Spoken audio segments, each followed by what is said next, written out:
Graça e paz, irmãos e irmãs. Bom estarmos juntos nessa manhã. Quero te convidar a abrir a sua Bíblia, por gentileza, no Salmos de número 120. Salmos 120.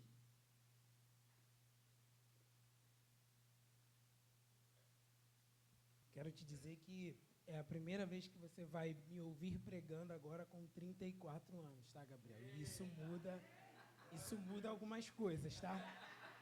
Isso muda. Até a última vez que me ouviram, Leandro, eu tinha 33. Agora eu tenho 34. Isso muda até a forma como eu vou ler. Brincadeira, gente.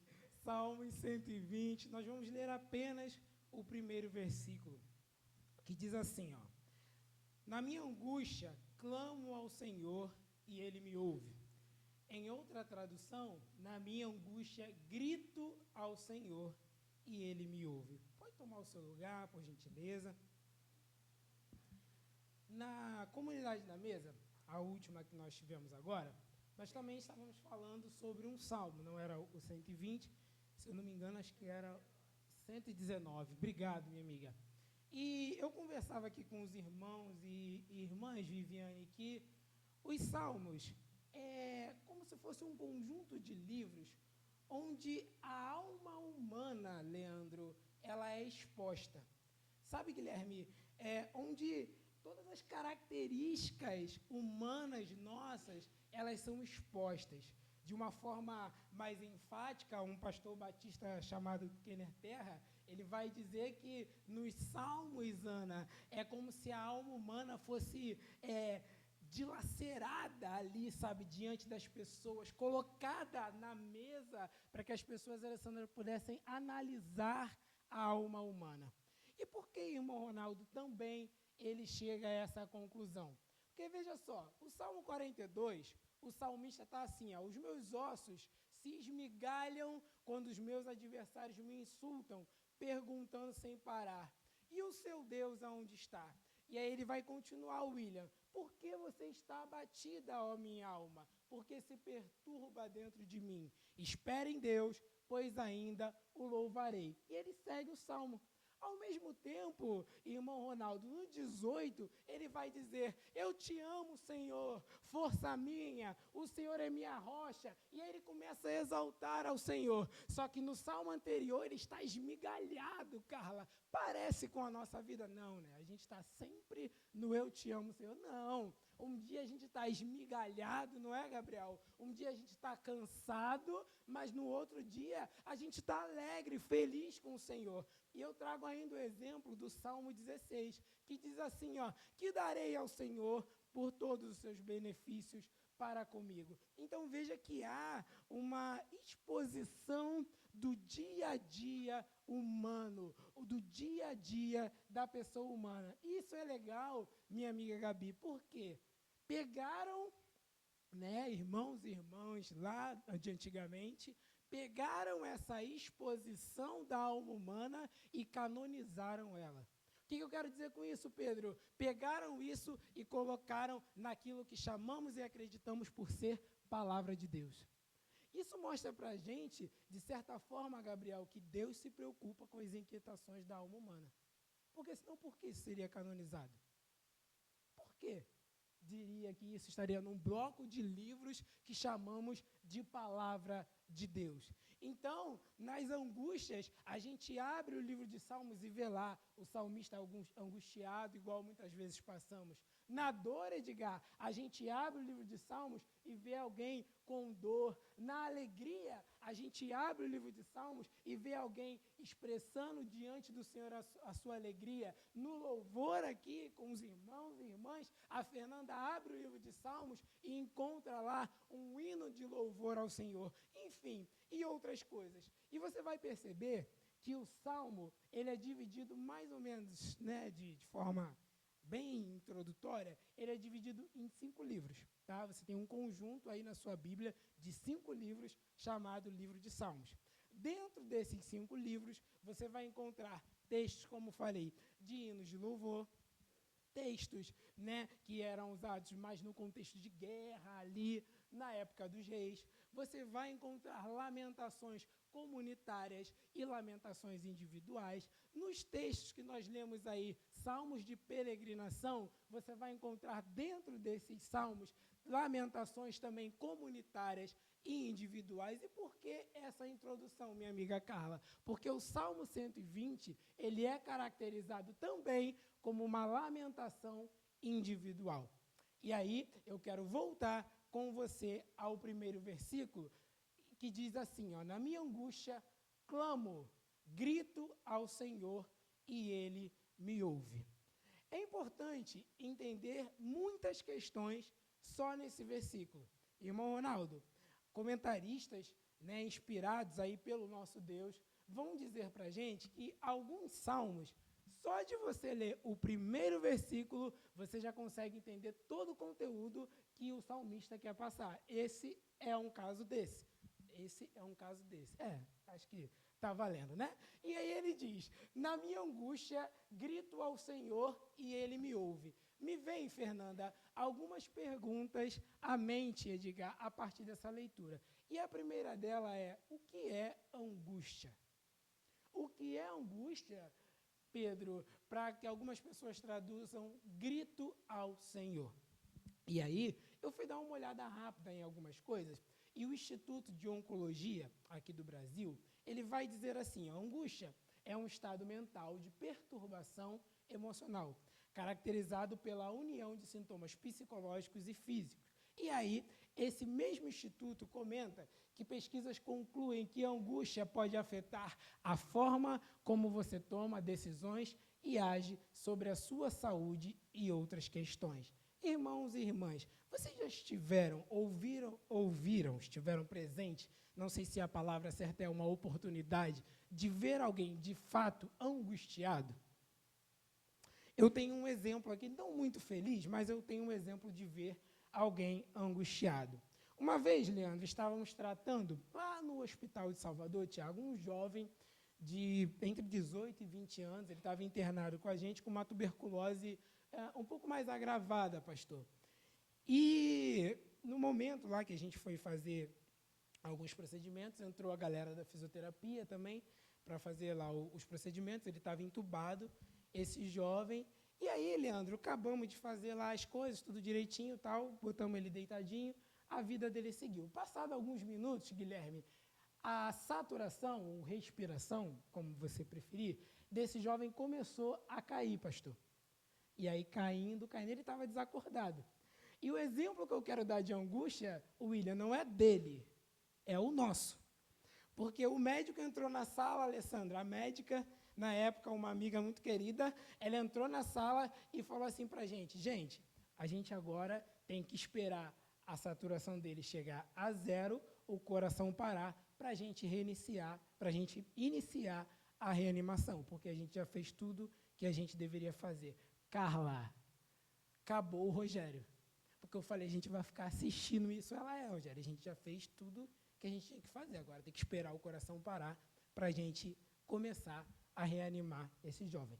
Obviamente, existem vários fatores clínicos que eu não vou expor aqui, porque não é o nosso objetivo. E eu só estou falando isso porque está gravado para ninguém achar que médico displicente, não. Você que está me ouvindo aí, tem um contexto aí dentro da história. O que eu quero enfatizar é a angústia que nós sentimos, Viviane, esperando o coração dele parar para iniciar a reanimação. Esse é só um exemplo de angústia. E diante desses casos, como lemos aqui, né, no relato aqui das pesquisas do Instituto aí de Oncologia, é não normal, mas é comum, Isaac, que tomemos decisões precipitadas. Então, de volta ao texto, o salmista diz que, diante da angústia dele, ele grita a Gabriel. Por que ele grita? Porque a vontade de tomar uma decisão precipitada, Tiago, provavelmente é muito maior do que muita coisa que ele podia fazer centrado naquele momento. Veja bem, você está num diálogo com alguém e essa pessoa começa a alterar a voz para você. Irmão, é 90% a chance de você alterar a voz e 10% a chance de você lembrar, sou crente. Mas aí o Espírito Santo vai e fala nos 10%. Tu é crente, segura, aguenta e tal. E aí dentro de você, o que está acontecendo, Fernanda? Você está gritando, falando, Jesus, tem misericórdia de mim. Gente, isso é para a gente mergulhar nesse salmo aqui. Gabi, o salmista grita na angústia, porque provavelmente, Leandro, o coração dele está cheio de vontade de tomar uma decisão precipitada. E aí, nesse primeiro momento, irmão Ronaldo, eu já quero deixar uma dica aqui para mim e que pode servir para você. Tenha muito cuidado com as respostas que ouvimos e encontramos no meio das dificuldades. Cuidado com essas respostas. Nem sempre, no meio da dificuldade, encontramos respostas sensatas. Amém, queridos? Então, trouxemos aqui para o nosso contexto o que é estar angustiado, o que é a angústia, né? E aí a gente vem para um outro momento. Ana, porque ele diz que na angústia ele grita ao Senhor e ele ouve. Na angústia, grito ao Senhor e ele ouve. Edgar, depois da palavra ouve, na sua Bíblia, tem uma interrogação? Tem um sinal de interrogação? Do senhor tem, pastor? Tem, William, no seu? Na angústia? Ah, desculpa, perdão. Erro meu. Na Bíblia de alguém, depois da palavra ouve, tem uma interrogação? Então, o que ele está fazendo? Ele está afirmando. Carla, por favor, minha amiga professora. Estou certo? Se tivesse uma dúvida, teria uma interrogação. É o mínimo, não é? Na angústia, ele clama ao Senhor e ele ouve. Então, Alessandra, uma outra questão que vem à minha mente é que o salmista sabe quem é o Senhor. Ele entende a angústia, entende que ele pode tomar uma decisão desesperada, mas ele também sabe quem é o Senhor. E aí, gente, isso me lembra uma questão.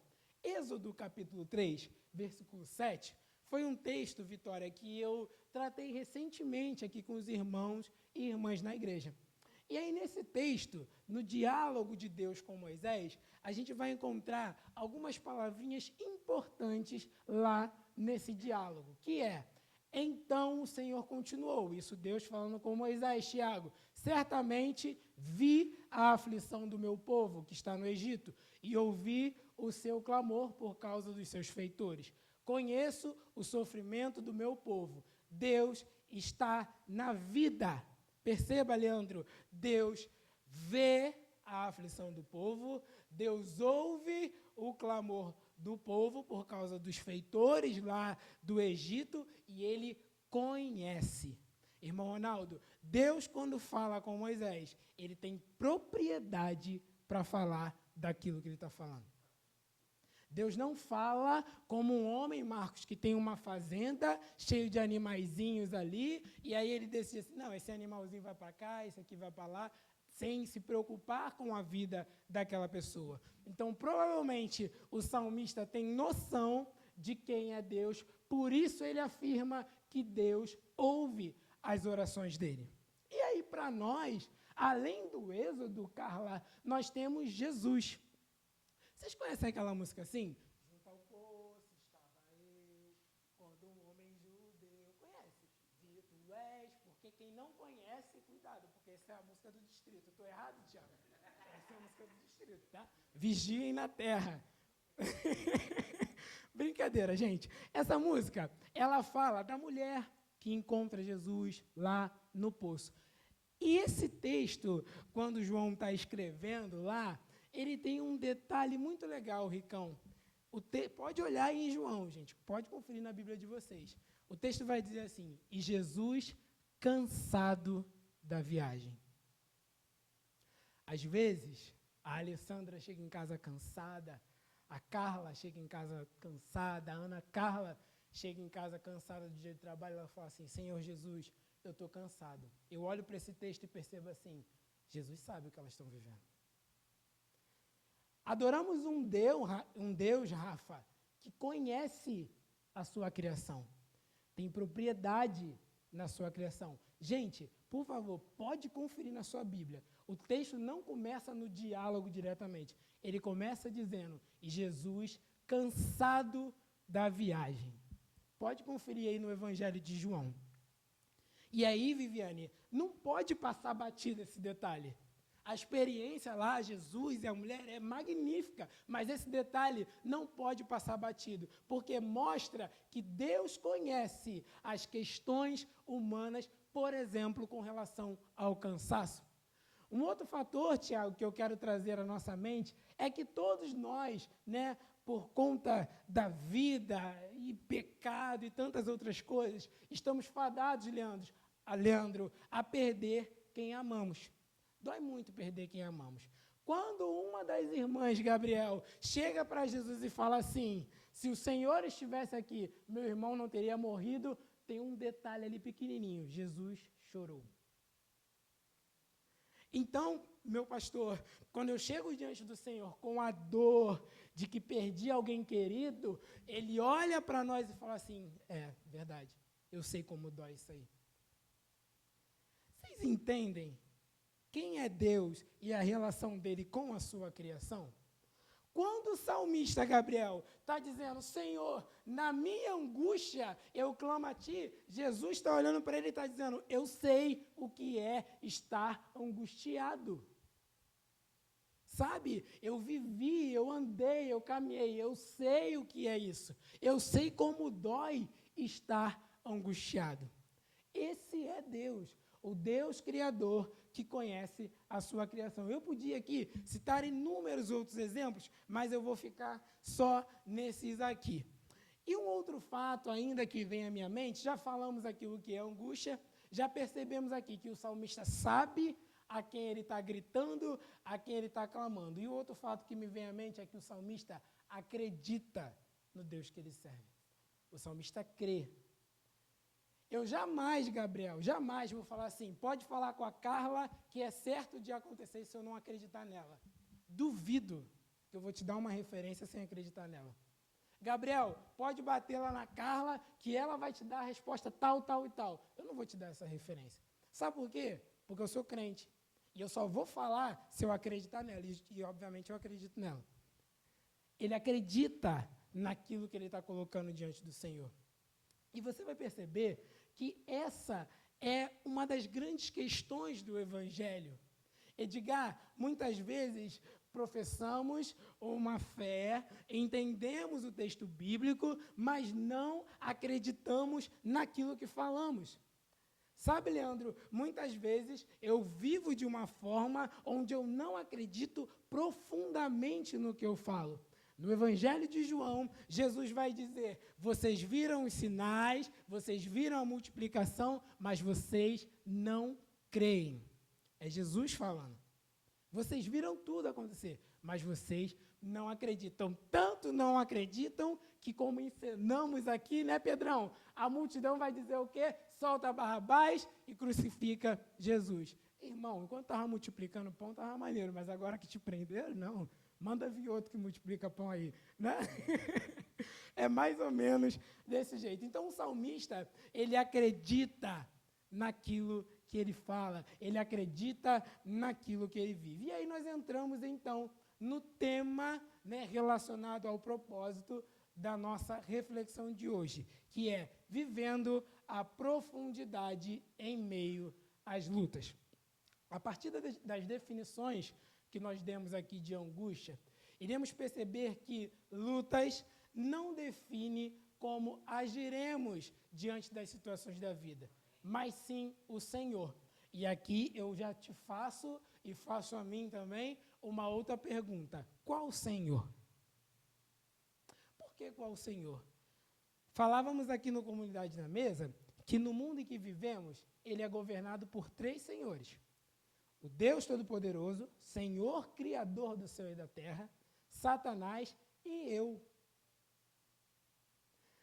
E entre Satanás e eu, meu amigo, o eu é o pior deles. O eu é o pior deles, porque, primeiro, o Senhor chamado eu, ele põe a culpa em Satanás de tudo, só que, na verdade, muitas vezes sou eu. Já para começar, ele é um cara que não assume o risco das coisas, Então, assim, é importante diferenciar isso, porque diante da angústia, diante das aflições, eu preciso, como falei anteriormente, ter convicção, Ricão, em qual Senhor eu creio. Porque se o meu Senhor sou eu, mascarado pela imagem de Deus, vai dar ruim. Eu vou continuar angustiado. Eu preciso ter a convicção, Gabriel, de que eu sirvo o Deus relatado lá em Êxodo, o Deus de Israel, o Jesus, o ressurreto, o Senhor Todo-Poderoso. Eu preciso ter essa convicção, porque muitas vezes, Carla, na minha vida, o eu está mascarado pela imagem de Deus. E aí eu fico assim, mas Deus falou nada. Fui eu que falei, Gabi. Quando foi que Deus falou alguma coisa? Sabe? Porque quando Deus fala, Rafa, Deus fala e é perfeito. Não há dúvida. Na palavra de Deus não há dúvida. Na lei do Senhor não há dúvida. A lei do Senhor, William, ela não abre espaço para dúvida. Sabe? Então a gente precisa ter isso em mente. Se na angústia eu clamo ao Senhor, tenha certeza, meu irmão e minha irmã, e principalmente eu, esteja clamando ao Deus de Israel. Porque se você estiver clamando ao Deus chamado eu, que é pior do que Satanás, meu amigo, minha amiga, a chance de irmos juntos por buraco é grande. Vamos juntos para Mateus capítulo 7, por gentileza?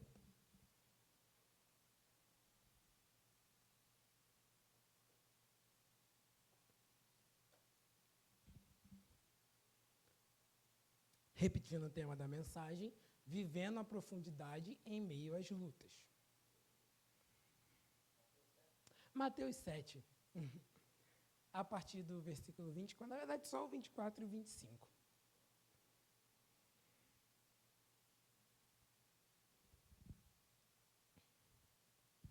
Mateus 7, 24 e 25, diz assim a palavra do Senhor. Todo aquele, pois, que ouve estas minhas palavras e as pratica, será comparado a um homem prudente, que construiu a sua casa sobre a rocha. Caiu a chuva, transbordaram os rios, sopraram os ventos e bateram com força contra aquela casa. E ela não desabou, porque tinha sido construída sobre a rocha. O pastor aqui tem usado a ideia da árvore. E aí eu peço a você, por gentileza, que pegue a ideia da casa e transporte para a ideia da árvore que está sendo tratada aqui. E nesse texto, eu queria, na verdade, relembrar você que o texto ele é muito didático, irmão Ronaldo. Ele não diz que sobre a casa daquele que construiu com profundidade ali sobre a rocha, a chuva não vem. Ele não diz, Vivi, que o vento não bate lá. Ele diz que bate sobre as duas casas, se você ler todo o texto. Na vida do cristão ou não cristão, cai chuva, rios transbordam, vento sopra e às vezes sopra forte e muito forte. Porém, o texto demonstra para a gente, mostra para a gente que aquele cristão que tem profundidade naquilo que ele acredita como salmista, esse passa por essas fases de uma forma melhor. Lá em casa, Carla, no quintal assim de trás, tinha uns pés de bambu.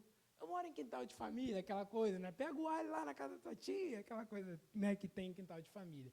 Não sei quantos aqui viveram isso, porque hoje em dia a gente está muito na ideia do prédio, né? Mas tinha isso lá, né? E aí tinha bambu. O William tinha hora que o vento batia, meu amigo, daquela forma, Leandrão. Aí o bambu quase vinha assim, ó, no chão. Meu amigo e minha amiga, você pode ter visto, mas eu, pastor, nunca vi o bambu quebrar.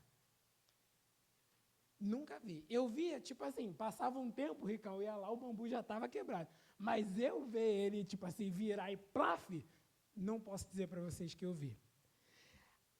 Aquele que tem profundidade naquilo que ele acredita, e veja que eu estou usando aqui a palavra naquilo que acredita. Não necessariamente, Leandro, acreditar no Senhor. Nós, cristãos, acreditamos em Deus. Mas a pessoa, o ser humano que tem profundidade naquilo que ele acredita, ele é igual a esse bambu.